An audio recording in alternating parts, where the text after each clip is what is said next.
Hello and welcome to the NPTEL MOOCs course on virtual and foundation for virtual and augmented reality systems.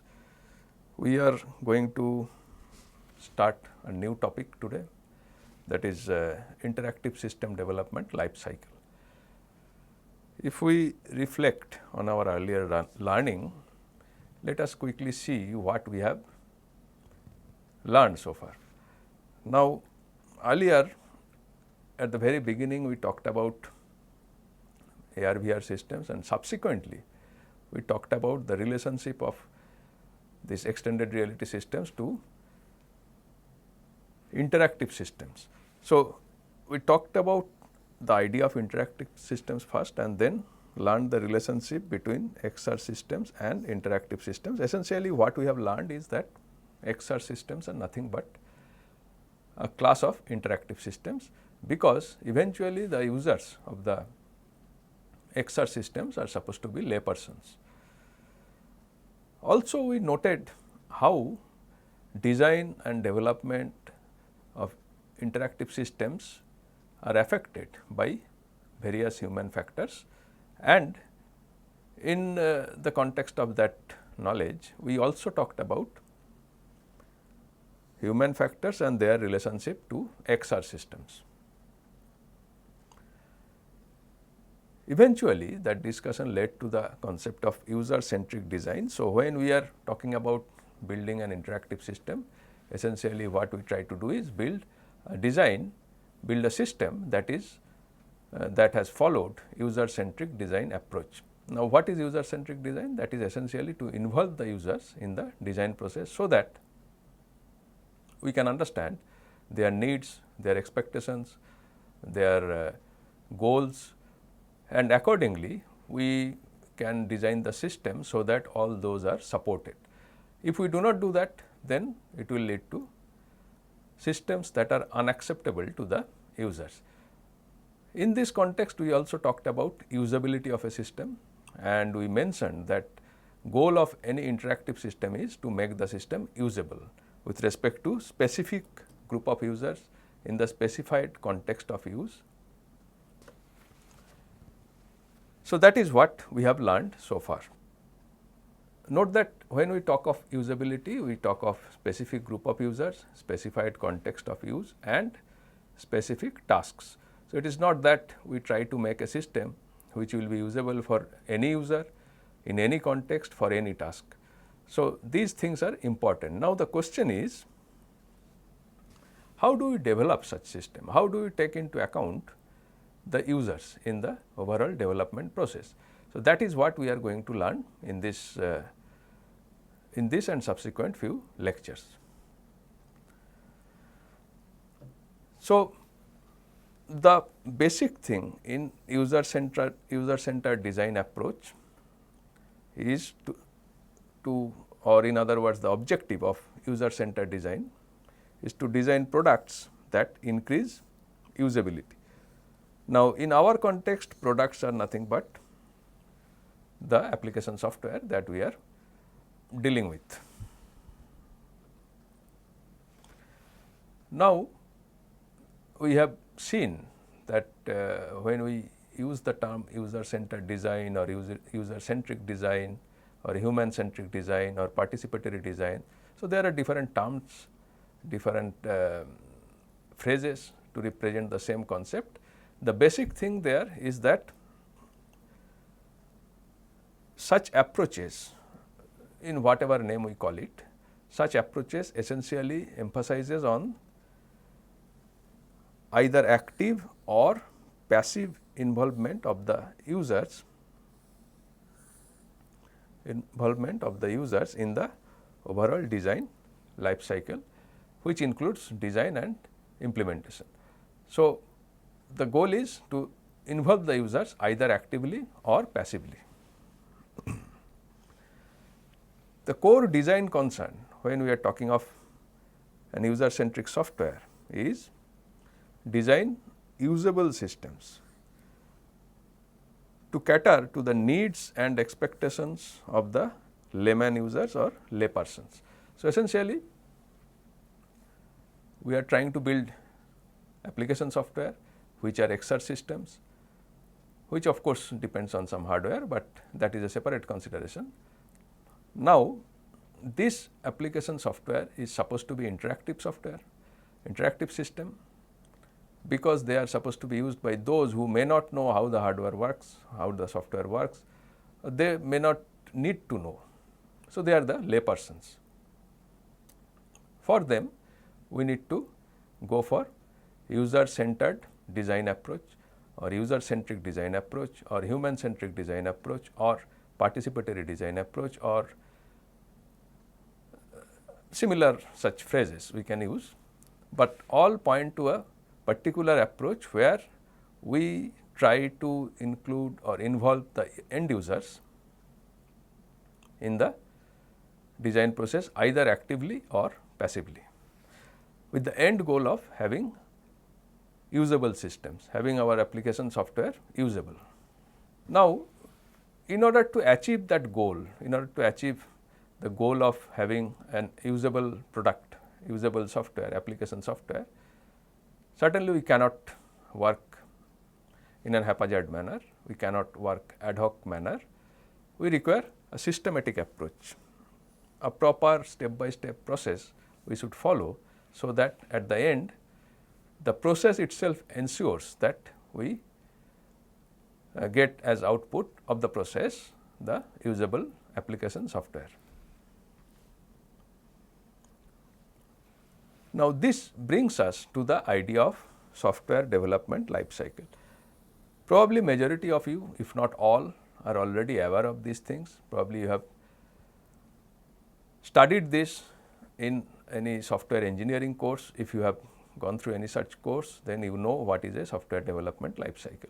The idea here is that we follow such development life cycles to develop and deploy a software so as to comprehensively capture and represent the design and development activities that should go into building the software. So, essentially such life cycles give us a very systematic structured way of looking at the whole development process. Now, if we can use a single term to represent the idea of software development life cycle, we can use the term as engineering a software. So, when we say we are trying to engineer a software, we need to follow a software development life cycle, or in other words, we need to build the software in some stages. Now, these stages essentially capture or structure the whole process, and through their connection they essentially let us represent in a very structured manner how the development process should take place, so that at the end we get what we want to get. In our context, we want to get a usable software, and we should have a structured software development life cycle that lead us to a usable software. Now, let us try to understand what is the problem, why we need to follow a development life cycle. So, when we are trying to engineer a software towards achieving our goal, we said that we need to follow a development life cycle as a structured way of achieving our goal. Now, to understand the complexity of the problem and why we need a structured way, let us see a simple, very simple example. That is, let us try to create a very simple calendar application. We are all familiar with such applications. It comes in our smartphone as a ready-made app. But if we are asked to do this, what we should do? How we are going to approach the problem? So, we can come up with various ideas. The first thing that comes to our mind when somebody tells us to build a calendar application, calendar app, is that come up with a design idea, how the interface should look like. So, one such possible design idea can be create a grid-like structure typically found on a physical calendar. So, we have experience of dealing with physical calendar. because of that experience, that knowledge, we immediately start thinking of something similar in the digital version of the calendar. And this grid like structure will have headings on each cell of the grid, which represents the name of the month, like in a physical calendar. Then we can create subgrids in each cell to hold the dates, like again in a physical calendar, and render the entire structure on the screen. So, that is one design idea. Also, additionally, we may like to add some features which typically are activities associated with calendar, such as highlighting a date and time for certain occasions, events as a reminder. So, we can highlight the current date and date, current month, or we can also highlight some specific dates where we set some reminders for certain activities, some events, some meetings, something like that. So, if we put this into practice, this may look something like this. So, this is our device. We are assuming that we are making the design for a smartphone or mobile device. This is our device. Then we have grid like structures. So, there are cells in the grid, and each cell contains further divided into cells. So, each cell is subdivided into a 6 by 6 subgrid to hold maximum 31 dates, as we know in the English calendar, and we can highlight the current date. So, we require a 3 by 4 grid structure. Each cell holds the dates for a month. So, each cell is represents a month. Inside each cell there are days like shown here in this figure. So, the outer grid structure should be 3 by 4, so that it can hold 12 months. Inner grid structure should be at least 6 by 6, so that 31 days can be shown. Should we stop here? Should we assume that whatever we have designed is the only possible design, or the best design, or the most usable design? Can I draw a conclusion based on this design? These are some questions that comes to our mind when we are trying to implement such a design idea. But there can be many more such designs, in fact. This is only one. So, there can be another design where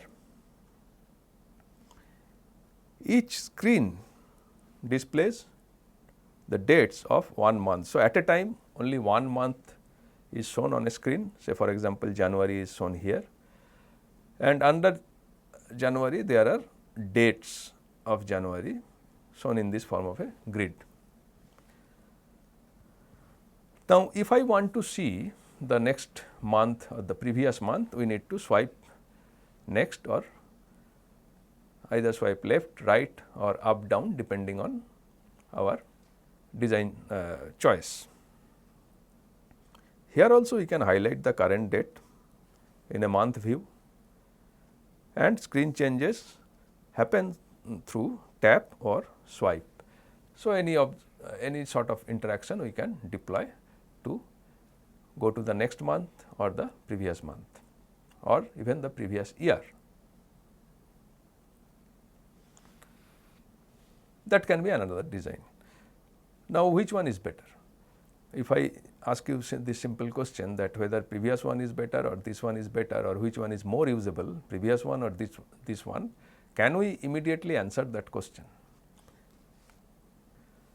In fact, there can be many such possibilities. It is not that only these two are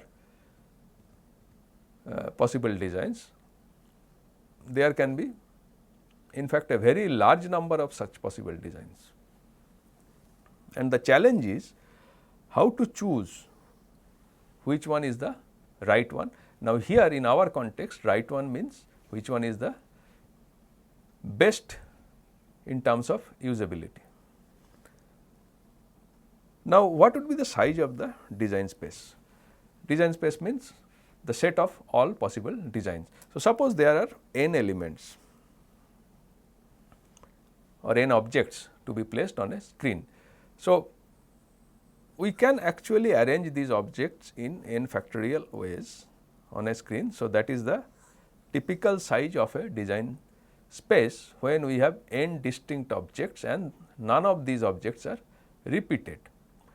If we allow repetition, then certainly it will the number will go manifold, increase manifold. And for a suppose calendar type things, where if we go by the first view, then you can try to figure out what is n and what is the total size of the design space. Vis-a-vis, if we go to the next view, again you can find out what is n and what is the size of the design space. Now, the thing is that in general for a calendar app we have a fixed n, that is the number of things to be displayed. So, those are month name, then date, possibly year,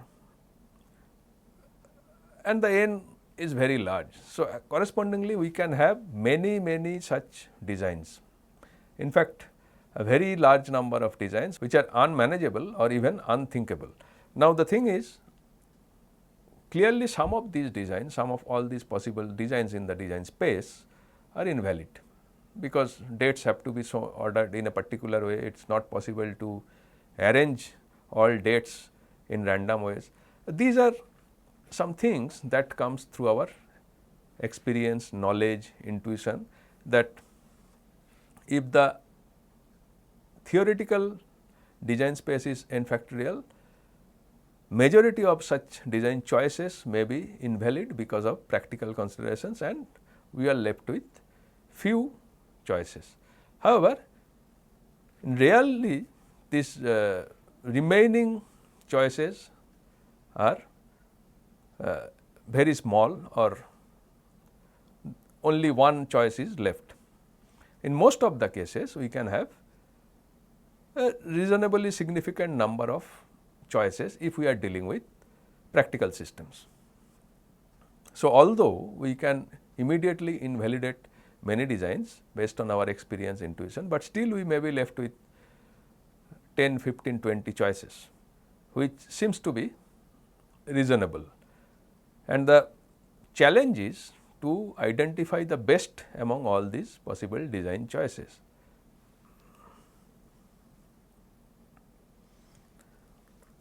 Now, to identify the best, we cannot rely on our intuition.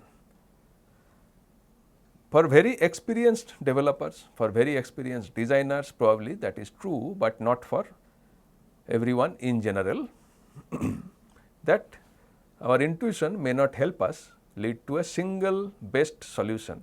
So, we need to follow a systematic approach, and that systematic approach is provided by the software development life cycles, or SDLC. So, essentially the role of SDLC is to help us identify the best among all possible valid design choices following a systematic approach.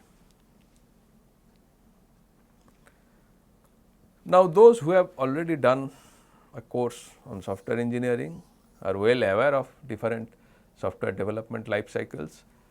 The classical model is the waterfall model. Of course, this is not used in practice, but this is primarily used for pedagogical purpose. We have spiral model, evolutionary model, iterative model, and so on. I will not go into the details of any of these models, because those are not part of this course. I am sure that majority of you have already gone through them, or if not, you can consult any book on software engineering to get more ideas on software development life cycle. What we are more interested in here is the interactive systems and the corresponding development life cycle, software development life cycle, that help us build usable interactive system. So, we talked about interactive systems which should be usable. Now, it requires the users to take into account in every stage of the design. So, we need to involve the users in our design process as active or passive users. Now, that is not an easy thing. To include users' needs, users' expectations in our design process requires iteration between stages. So, software development life cycle is nothing but a set of stages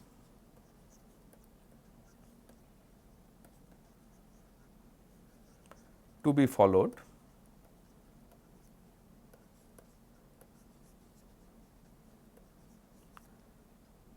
in a particular sequence.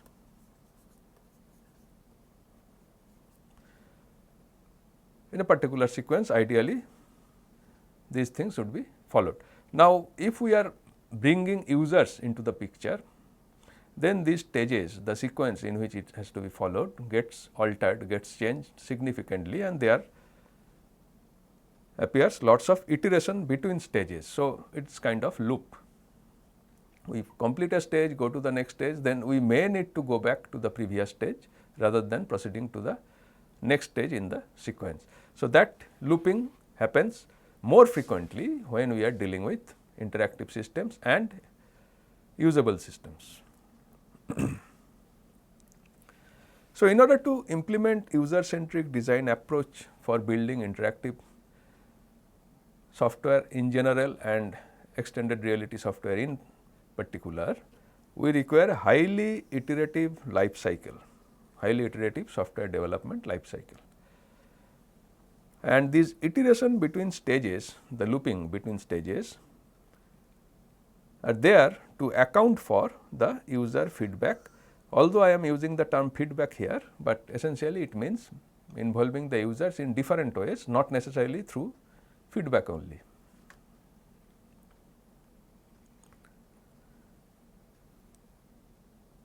So, such iterative software development life cycle for interactive system development may look something like this. As you can see, we have several stages: feasibility study, then requirement gathering, analysis and specification. Then there is this design, prototype, evaluate cycle, which comprises of design stage, prototyping stage and early evaluation stage. Then we have code design, coding and implementation, then code testing, empirical study or usability study, and finally deployment and maintenance. And there are iterations, say for example, from this design prototype evaluate cycle to requirement gathering stage. Then within design prototype evaluate cycle there are iterations as shown here between these three stages. Then we have iteration here, we have iteration here. So, it is pretty good amount of iteration we can see. So, it comprises of several stages and several iterations between the stages, and we need to follow such iterative development life cycle in order to build usable interactive systems. So, let us quickly have a look at what these stages are and what they do. So, let us start with the requirement gathering stage. We are excluding the feasibility stage, study stage, as this is basically whatever is done here is true for any software, not only interactive system. So, this is a common stage where we check for feasibility of the project in terms of available resources, available money, available time and so on. More importantly, we will be focusing on stages where there is difference between any software and interactive software. So, we start with this requirement gathering stage. Now, this stage, from this very stage itself, we should involve the end users along with the customer or client of our system, which is typically the practice in any software development process. Typically, when we say requirement analysis, we refer to the requirement of the client. Now, in case of interactive system, along with client requirements, we need to take into account requirements of the end users. So, from this stage onwards, we need to involve the users.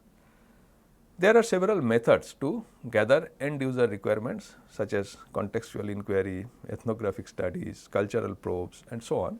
So, these are part of this stage. Then we have design, prototype, evaluate, this loop as shown here. This entire loop is the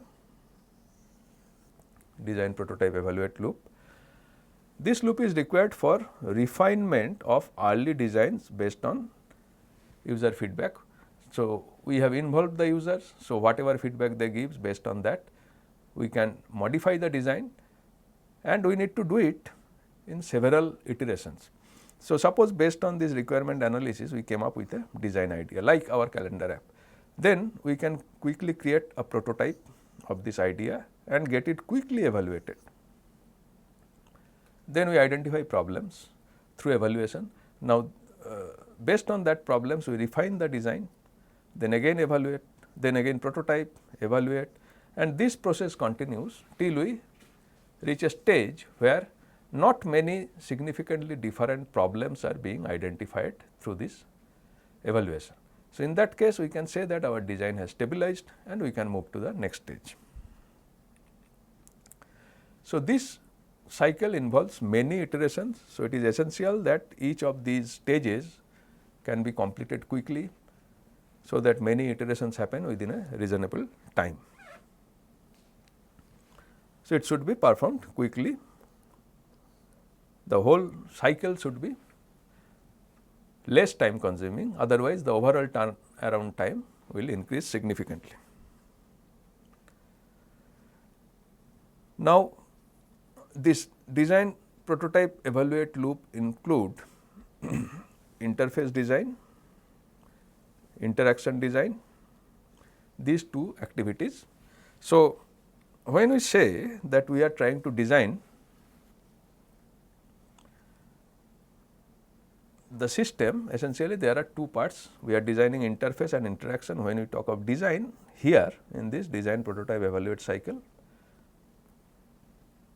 later on there is another design part, that is code design, which is separate from the design that we have mentioned in the design, prototype, evaluate cycle. So, design, prototype, evaluate cycle primarily deals with design of the interface and interaction from the user's point of view based on user requirements. Then when it comes to coding and code testing, it can be done in the traditional way as typically is done in any software engineering process. Of course, here we have code design, then coding and implementation, then code testing, and through testing if we find some issues, then we can go back to our code design part. So, there is one iteration here. However, the lesser these number of iterations the better, because code design is a very highly skilled process, requires skilled manpower and it is costly. So, it is better to identify problems, it is better to properly design in this stage, so that later on problems are less. Otherwise, it is very costly to rewrite codes and test. So, that we have to keep in mind. Then comes the empirical study part. This is another important stage which differentiates any interactive system with that of any other software system. So, this stage is required to ensure that the product conforms to usability. Note that here we have one. So, at three places in this iterative software development life cycle, we have evaluation. One is early evaluation, that is which is part of this design, prototype, evaluate cycle. Then we have code testing or evaluation of the code, which is part of coding and implementation, and thirdly empirical study. Now, this early evaluation is kind of evaluating the ideas of interface and interaction design quickly with less resources and less time. Code testing tests the executability of the code. That means through this testing we ensure that there are no bugs, the code executes properly. However, this testing, code testing does not tell us whether the system is going to be usable. It tells us that the system is executable, the code is executable, bug free, but it does not tell us whether it is usable from the end user's point of view. That happens when we perform empirical study. So, the empirical study stage is required to ensure product conforms to usability. Now, this involves systematic testing with the end users, which is totally different from how we test our code. Code testing is a different activity and empirical study or usability testing with end users is a different activity, and this empirical study is unique to the interactive system development. It is typically not part of any other software development where end users are not involved. So, the key considerations in this overall iterative design is that the loops that are there other than the design, prototype, evaluate cycle should not be frequent. So, we have loops at several places, say for example, between this design, prototype, evaluate cycle and the requirement gathering. So, we have this loop. Then we have loop between code design and code testing as shown here.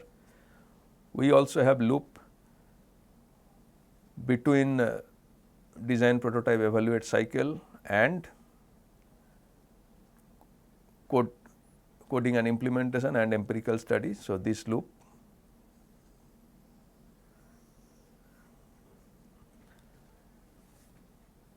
And also we have loop within this design, prototype, evaluate cycle as shown here. At several places we have loop. Now, only this loop design, prototype, evaluate, early evaluate, only this loop is designed in a way such that they require less time, can be performed quickly. Other loops, particularly the loop between code design, coding and code testing, or the loop between design, prototype, evaluate cycle through coding and empirical study. These loops, if they happen frequently, then that will have a significant bearing on the overall outcome of the project, turnaround time on the project. It may lead to abandonment of the project as well. So, we should be very careful while completing the stages in such cases, so that the requirement to go back to previous stages does not even arise. Otherwise, it will lead to escalation in development cost in terms of manpower, time, resources, and even may lead to abandonment of the project. So, that is the overall idea of what we should do to build interactive systems which are usable, and in our case we are talking of extended reality systems which are usable. So, we have learned the idea of ISDLC, that is interactive system development life cycle. We have seen the stages of the life cycle broadly comprising of requirement analysis stage, design, prototype, evaluate loop, then coding and implementation stage, and empirical study or empirical testing stage. Earlier we talked about interactive systems, what they are, what is usability, and what is the need for having usable system. So, when you learn these lectures side by side or go through these discussions side by side, you will get a clearer picture of interactive systems and how to develop those with respect to our basic concern, that is extended reality systems. In subsequent few lectures, what we are going to do is to focus on the requirement gathering, interface interaction design and evaluation aspects of interactive system development, because as we have mentioned, the feasibility study or the code testing phase are anyway standard phases. So, there is not much difference between how a regular software is built following these stages and how an interactive software is built. The difference is in the requirement gathering stage, design, prototype, evaluate stage and empirical study stage.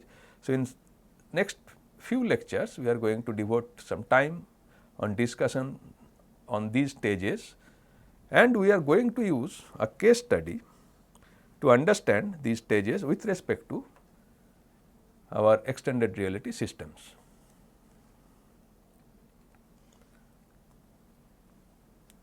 In the immediately next lecture, we are going to introduce to the case study whatever example we are going to talk about.